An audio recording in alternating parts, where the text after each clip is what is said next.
Hello, नमस्कार. मी सुप्रिया आणखी एका नवीन ब्लॉगमध्ये आपलं मनापासून स्वागत करते. तुम्हाला आजचा दिवस सुखाचा, आनंदी आणि आरोग्यदायी जाओ. तुम्ही जी काही स्वप्न पाहिली असतील ती सगळी स्वप्न तुमची पूर्ण होत. त्याचबरोबर शुभ सकाळ सर्वांना. सकाळची वेळ आहे. अंघोळ झाली आणि मस्त अशी मी आज साडी वेअर केलेली आहे. आज आहे गणेश चतुर्थी. तर माझं ना स्किन केअर वगैरे करून घेतलेलं आहे, कारण आता दिवसभर मला माहिती आहे की अजिबात वेळच मिळणार नाही. मेकअप तर बाजूलाच राहिला. आजच्या दिवशी खरं तर छान मस्तपैकी मेकअप वगैरे करून दागदागिने घालून गणपती बाप्पांचं स्वागत करायला हवं. पण कसं आहे ना, तेवढं जमणार नाही. आपल्याला बाकीची सुद्धा कामं असतात. आणि मस्त अशी बघा ही साडी मी वेअर केलेली आहे. तर 1-2 जणांनी या साडीबद्दल विचारलं होतं जेव्हा मी ही साडी वटपौर्णिमेला नेसली होती तेव्हा. तर ही साडी ना मी कोल्हापूरहून घेतलेली आहे. कोल्हापूरला महालक्ष्मीचं मंदिर आहे, त्याच्या पाठीमागे मला आता दुकानाचं नावसुद्धा नाही आठवत. त्या ताईंनी मला कार्ड दिलं होतं ना, तर ते कार्ड पण माझ्याकडनं हरवलं. नाही तर मग मी त्या डिटेल्स तुम्हाला दिल्या असताना तर ऑनलाईनसुद्धा तुम्हाला ते साडी मिळणार होती. पण मी त्या डिटेल्स म्हणजे ते कार्डच माझ्याकडनं हरवलं, त्याच्यामुळे मी तुम्हाला देऊ शकले नाही. तर निर्या बघा तुम्हाला दिसत असतील, भरपूर निर्या झालेल्या आहेत. मिऱ्या की निर्या काय म्हणतात मला नक्की कमेंट करून सांगा. तर भरपूर अशा निर्या झालेल्या आहेत. आणि इकडे बघा पाठीमागून मला असा काहीसा लुक साडीचा दिसत होता. छान लांब सडक असा पदर काढलेला आहे, तरीसुद्धा भरपूर निर्या झालेल्या होत्या. आणि ब्लाऊज पीस रनिंगमध्येच होता त्याचा, त्यामुळं भरपूर साडी मोठी आहे. कॉटनची आहे, छान सुती. तुम्ही कुठंही कार्यक्रमाला घालून जा, सणावाराला नेसली तरीही चालेल, बाजारात घालून गेला तरीही चालेल, डेली वापरली तरीही चालेल. एकदम भारी आहे. म्हणजे ऑल सिजनेबल आहे. तुम्ही उन्हाळ्यात जर घातली ना, तर कसं आहे, उन्हाळ्यामध्ये आपल्याला घाम भरपूर येतो, तर घाम शोषला जातो. आणि थंडीमध्ये वापरलीत ना, अजिबात तुम्हाला कसलीच म्हणजे थंडी वाजत नाही. इतकी ऊब देणारी ही साडी आहे. तर मी अशाच कॉटनच्या साड्या नेसत असते. तुम्ही पाहत असाल, जर रेग्युलर ब्लॉग पाहत असाल ना, तर तुम्हाला माहिती असेल. तर आज गणपती बाप्पांचं आगमन होणार आहे आणि चला म्हटलं आज आपण अन्नपूर्णेचं पूजन करूया. तर रोज तुम्हाला माहिती आहे मी कसं पूजन करते. हळदी कुंकू वाहते, एक फूल वाहते, नमस्कार करते आणि हे रोज करते. कधीतरीच माझ्याकडनं या गोष्टी मिस होतात बरं का. नाही असं नाही, समजा पूजा वगैरे करायची नसेल तर मी काय करते, फक्त नमस्कार करते गॅसला आणि मग पुढच्या कामाला सुरुवात करत असते. म्हणजे अन्नपूर्णेला नमस्कार करत असते. आता धकाधकीच्या आयुष्यामध्ये की नाही, काही जणींना या सगळ्या गोष्टी करायला म्हणजे नकोशाच वाटतात, कारण काही गडबड असते. सकाळची उठायला उशीर झालेला असतो. पण अगदीच उठायला उशीर जरी झालेला असला ना, तरी या गोष्टीसाठी फक्त 2 ते 3च मिनटं लागतात. आणि ही एक 2 ते 3 मिनटाची जी काही आपण पूजा म्हणूया ना, दिवसभरासाठीची एनर्जी देऊन जाते. कसं आहे ना माहिती आहे का, आपण जिथं खातो, जिथं सगळ्या गोष्टी करतो ना, तर तिथं त्या अन्नपूर्णेचा आपल्याला आशीर्वाद मिळाला ना, घरामध्ये कशाचीच कमतरता भासत नाही. आणि विशेष म्हणजे आज बघा गणेश चतुर्थी आहे, एकादश, अमावस्या, पौर्णिमा, गणेश चतुर्थी, ह्या सगळ्या म्हणजे हे सगळे जे दिवस आहेत, सणवार असेल ना, तर मी आवर्जून अन्नपूर्णेची पूजा करत असते. तर आता बघा धूप लावलेला आहे आणि रात्री घासलेली जी काही भांडी आहेत ना, ती सुद्धा आता मी मांडणीला लावून देणार आहे. उठल्या उठल्या किचन कट्टा असा स्वच्छ आणि सुंदर असेल ना, तर पुढची कामं करायला पण म्हणजे खूप छान वाटतं, फ्रेश वाटतं. नाही तर मग खरकट असेल ना, मग चिडचिड होते, राग म्हणजे असा सुरुवातीलाच मग दिवसाची सुरुवातच अशी झाली ना, तर अख्खा दिवस मग आपला असाच जातो. त्यामुळे रात्री छान चक्काचक कट्टा आवरून ठेवला ना की भारी वाटतं. तर आता सकाळी सकाळी चहा ठेवलेला आहे गॅसवर. दूध आणि चहा तापवण्याआधी ना गॅसवर एक कापड मारून घेते आणि कट्ट्यावर सुद्धा एक कापड मारून घेते आणि मगच स्वयंपाकाला सुरुवात करते. तर आजचा मेनू आहे पुरी भाजी, वरण भात आणि श्रीखंड. तर ना मोदक पण करायचे होते, पण आता एवढी गडबड झालेली आहे आणि डेकोरेशनसुद्धा केलेलं नाही आहे ताईंनो. तुम्हाला माहिती आहे या आधीच्या व्हिडिओमध्ये तुम्ही पाहिलं असाल की साफसफाई आणि साफसफाईमध्येच सगळा म्हणजे अख्खा दिवस जो आहे तो गेलेला होता. कारण आपली वास्तू जी आहे ना, खाली 2 BHK आणि वर 2 BHK, पुढे खूप मोठं अंगण आणि पाठीमागे सुद्धा एरिया जो आहे तर तो सुद्धा स्वच्छ करावा लागतो. तर ते खूप लोड होतं, त्याच्यामुळं मग मला ते काही झालं नाही. आता फ्लावर आहे ना छान निवडून धुवून घेतलेला आहे. थंड पाण्याने कितीही फ्लावर धुतला तरी ते एकदम सूक्ष्म अशा आळ्या असतात त्याच्यामध्ये. तर मी काय करते, त्या पाण्यामध्ये ना मीठ घालायचं आणि छान हे उकळवून घ्यायचा फ्लावर मिठाच्या पाण्यामध्ये आणि मगच तो भाजीसाठी वापरायचा स्वच्छ धुवून. तर आज ना मी तुमच्याबरोबर भाजीची रेसिपी शेअर करणार आहे। एका बाजूला माझं दूध तापलेलं आहे, एका बाजूला चहा झालेला आहे, एका बाजूला मी वरणाची डाळ जी आहे ती शिजायला लावलेली आहे। आणि आता फ्लावर वगैरे निवडला ना की लगेच हातासारखी जो काही किचन कट्ट्यावर जो म्हणजे कचरा आहे तो लगेच मी टाकून देत असते, म्हणजे मग लगेचच दुसऱ्या स्वयंपाक म्हणजे दुसरं काय आहे पुढचं काम ते लगेच करता येतं। तर आता एका बाजूला ना मी तांदूळसुद्धा निवडून घेतलेले आहे, छान पाकडले स्वच्छ, आणि लगेच एका बाजूला मी इथे भात शिजायला घालणार आहे। म्हणजे एका बाजूला फ्लावर उकळतो आहे, एका बाजूला डाळ पण आता वरणाची शिजलेली आहे, आणि एका बाजूला मी आता भात लावून देणार आहे। तर अशा पद्धतीनं पटपट पटपट सकाळचा स्वयंपाक केला ना की खरंच भारी वाटतं बरं का। म्हणजे आता गणपती बाप्पांचं आगमन होणार आहे, आणि बाकीच्या सगळ्या म्हणजे डेकोरेशन पण मला आजच करायचं आहे, एकदम साधं सिंपल करणार आहे। आज ह्या वर्षीचा जो सणवार आहे ना तो खूप साध्या सिंपल पद्धतीनं आम्ही केलेला आहे, कारण माझे जे चुलत दीर आहेत ना तर ते याच वर्षी एक्सपायर झालेले आहेत, तर त्यामुळं ना आमच्याकडं गौरी ज्या आहेत त्या साध्या पद्धतीनंच बसवल्या जातात, आणि गणपती बाप्पांचं सुद्धा जास्त काही म्हणजे डेकोरेशन वगैरे करायचं नसतं, साध्या पद्धतीनं गौरी गणपती बसवायचे असतात। तर इकडे एका बाजूला मी भात शिजायला घातलेला आहे, आणि आता लगेचच मी इकडे बघा वरणाला फोडणी घालणार आहे। भात शिजलेला आहे, आणि वरणाची डाळ जी आहे ती पण शिजलेली आहे। इकडे मी पीठ मळून घेतलेलं आहे, थोडासा रवा घातलेला आहे, आणि गव्हाचं पीठ मिक्स करून पुरीसाठी पीठ तयार करून घेतलेलं आहे, मळून घेतलेलं आहे। आता भाजीची संपूर्ण तयारी झालेली आहे। शिजवलेला बटाटा घेतलेला आहे, बटाटा थोडा अर्धा कच्चा शिजवलेला आहे, वाटाणे पण अर्धा कच्चा शिजवलेला आहे, आणि फ्लावर शिजलेला आहे, टोमॅटोची प्युरी करून घेतलेली आहे, कांदा कट करून घेतलेला आहे, आणि इकडे मसाले आहेत। त्यानंतर हा जो मसाला आहे ना तो स्पेशल एव्हरेस्ट पुरी भाजी मसाला आहे, म्हणजे आलू भाजी मसाला, तर तो घातलेला आहे, त्याने खूप छान टेस्ट येते भाजीला। तर चला आता आपण रेसिपीला सुरुवात करूया। तर इकडे बघा थोडंसं तेल घातलेलं आहे, तुम्ही तुमच्या अंदाजाने घाला, या भाजीला थोडंसं तेल जास्त असलं तरीही चालेल। तर मी 2 चमचे तेल इथे अंदाजे घातलेलं आहे, आता मला अंदाज आहे त्यामुळं पण मी तुम्हाला सांगते की 2 चमचे घातलेलं आहे। त्यानंतर मी जिरं मोहरी घातली, मोहरी आवडत असेल तर घाला, नाही तर थोडंसं जिरं घातलं तरीही चालेल। जिरं तुम्ही घालत असाल तेलामध्ये तेव्हा तेल जास्त तापलेलं नसावं, तर थोडंसं जिरं फुलेल इतकंच मी तेल तापवलेलं होतं, आणि जिरं घातल्यानंतर लगेचच मी यामध्ये कांदा घातलेला आहे। कांदा आपल्याला छान परतवून गुलाबी करून घ्यायचा आहे, आणि त्यानंतर मग आलू भाजी मसाला, घरगुती लाल तिखट, हळद आणि थोडंसं मीठ हे सगळं घातलेलं आहे। छान भाजून घेतला त्यामध्ये कांदा, आणि मग त्यानंतर त्यामध्ये टोमॅटोची प्युरी घातलेली आहे। टोमॅटोची प्युरी आपल्याला छान भाजून घ्यायची आहे। छान बघा आता मसाला ग्रेव्ही टाईप तयार झालेला आहे, म्हणजे आपण ज्या पद्धतीनं वाटण करतो ना तसं। आणि मग त्यानंतर थोडीशी कोथिंबीर घातलेली आहे त्यामध्ये, ती कोथिंबीरसुद्धा छान मसाल्यामध्ये भाजून घ्यायची। त्यानंतर आपल्याला यामध्ये वाटाणा, शिजवलेला वाटाणा, बटाटा, फ्लावर हे सगळं मिक्स करून घ्यायचं आहे। आता हे मी अर्ध कच्चं शिजवून घेतलेलं आहे, तुम्ही डायरेक्टसुद्धा शिजायला घालू शकता, पण यामध्ये काय झालेलं आहे ताईंनो, बटाटा जो आहे तो मी लाल वापरलेला होता, लाल बटाटा आमच्याकडे येतो, तो लवकर शिजत नाही, तर त्यामुळं ना इथं मी बटाटा शिजवून घेतलेला होता। फ्लावर, बटाटा आणि वाटाणा छान शिजायला घातलेला आहे, आणि मस्तपैकी आता याच्यावर झाकण ठेवून द्यायचा आणि पूर्णपणे तो शिजू द्यायचा आहे।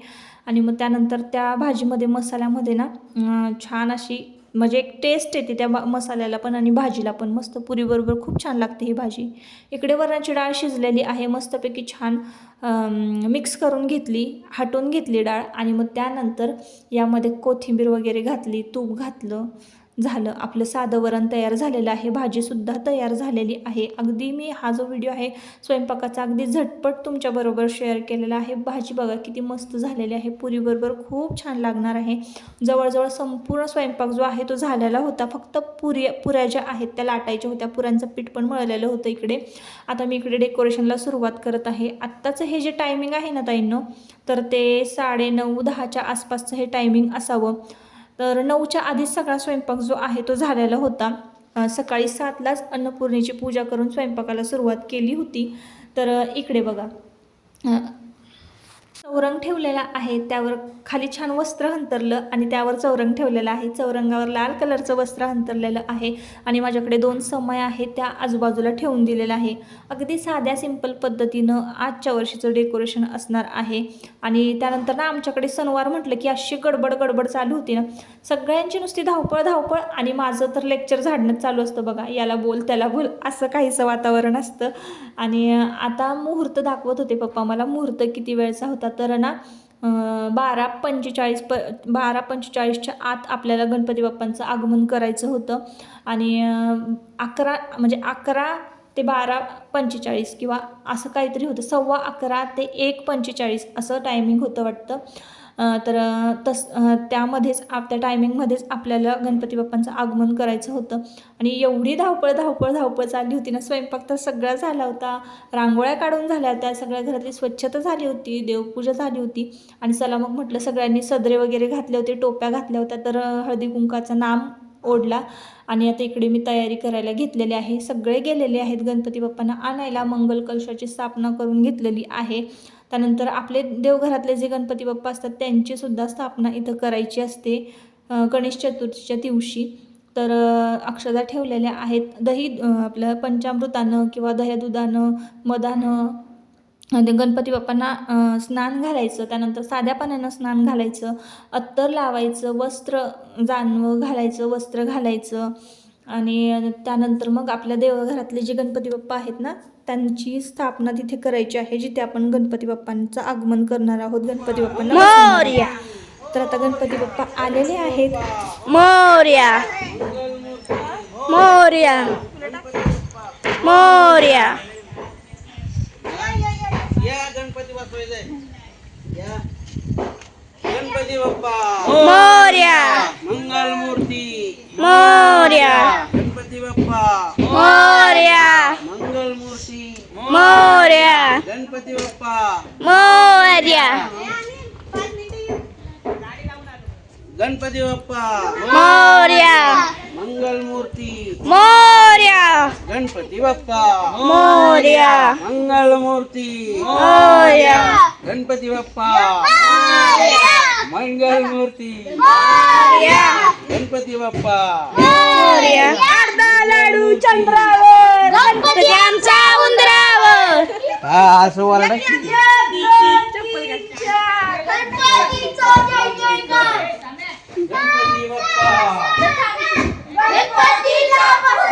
शूटिंग काढतोय काय? जगू चप्पल घे माझी खाली. चप्पल त्याचे राहिले गणपती बाप्पा मोरया मंगल मूर्ती मोरया. त्याचं ते गाडीतलं राहिलं पानं वगैरे. गणपती बाप्पा मोरया मंगल मूर्ती मोर गणपती बाप्पा मोरया मंगल मूर्ती मोरया गणपती बाप्पा मोरया मंगल मूर्ती मोर. गणपती बाप्पा मोरया मंगल मूर्ती मोरया गणपती बाप्पा मोरया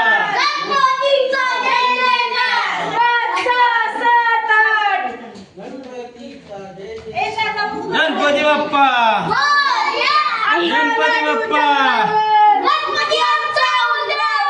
गणपती बाप्पा गणपती बाप्पा गणपती बाप्पा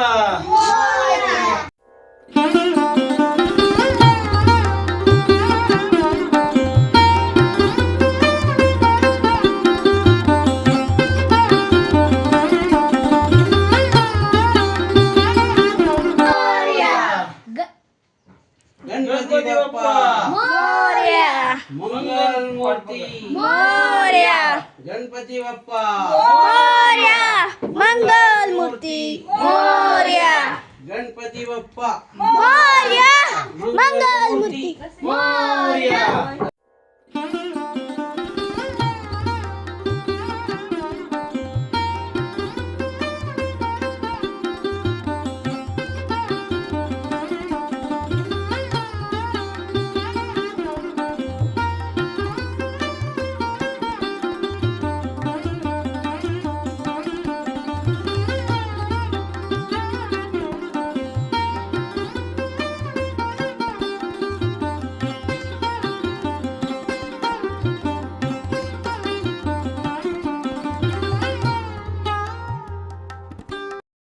बाप्पांचा जयघोष करत गणपती बाप्पांचं आगमन झालेलं आहे आणि गणपती बाप्पा विराजमान झालेले आहेत आत्ता.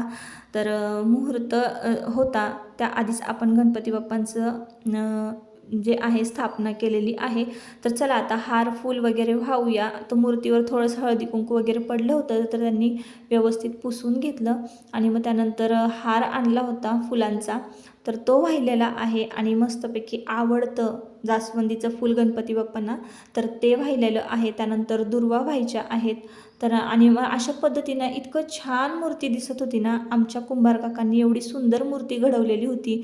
तर आम्ही 2021 साली ना अष्टविनायकातल्या गणपती बाप्पांच्या मूर्त्या बसवायचं ठरवलेलं होतं. म्हणजे 8 वर्ष असं करायचं आम्ही असं ठरवलं होतं.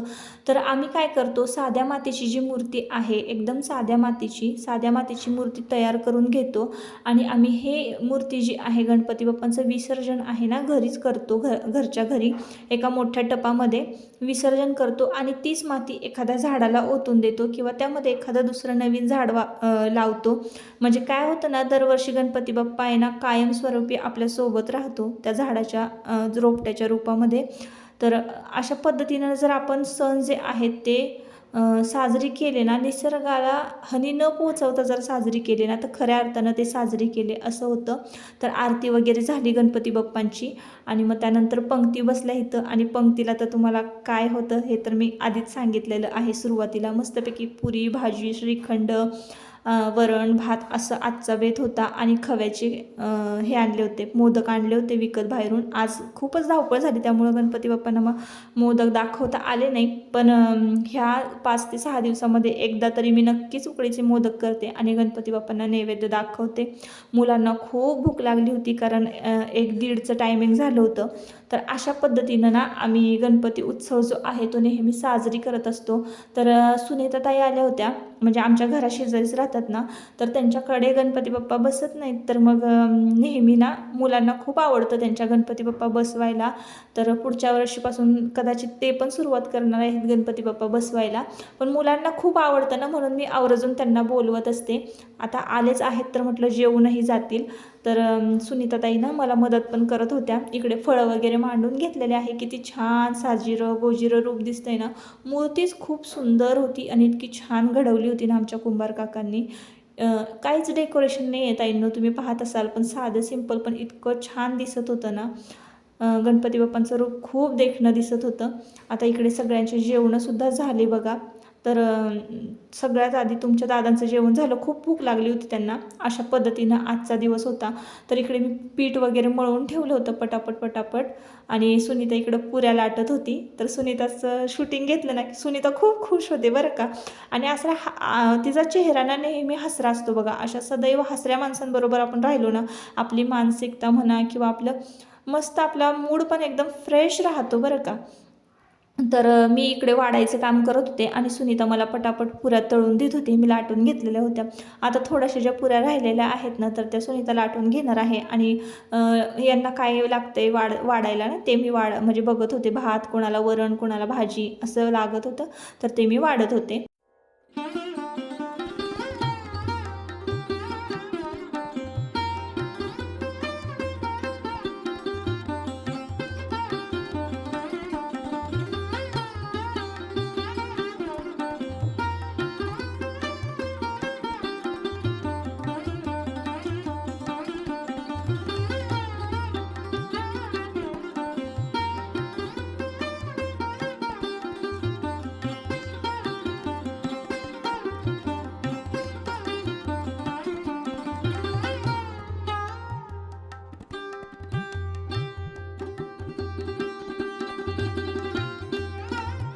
जेवणं वगैरे झाली आणि मग त्यानंतर थोडीशी विश्रांती घेतली आणि रांगोळी मी सकाळी काढली होती ना, ती तुमच्याबरोबर शेअर करायची राहिली होती. तर अंगणामध्ये ना दोन्ही बाजूला मी रांगोळी काढली होती. असं छान जल्लोषात गणपती बाप्पांचं स्वागत करायचं असं ठरवलं होतं. तर जरी साधं सिंपल डेकोरेशन असलं ना तरी बाहेर म्हटलं भरपूर छान फुलं वगैरे काढायची, रांगोळी काढायची. तर इथं मी रांगोळी काढलेली होती आणि त्यानंतर इकडे पण रांगोळी काढली होती. काहीच असं वातावरण होतं संध्याकाळचं. आणि आजच्या दिवशी विशेष म्हणजे ना मी जे काही लावलं होतं ना बघा जास्वंदी, तर त्याला आजच्या दिवशी पहिलं फुल आलं होतं. हे माझ्यासाठी खूप विशेष होतं. तर असो ताईंनो, आता आजच्या व्हिडिओचा मी इथंच शेवट करते. परत आपण पुन्हा भेटूया नवीन एका ब्लॉगमध्ये. तोपर्यंत स्वतःची काळजी घ्या आणि मजेत राहा. तर इकडे चौकट वगैरे पण छान सजवलेली होती आणि उंबराले पण वगैरे माझ्या या सगळ्या गोष्टी ना सकाळी सकाळी झालेल्या होत्या. हे कृष्ण कमळ आहे जे की मी उंबरट्याजवळ वाहिलेलं आहे. तर असो, चला बाय बाय.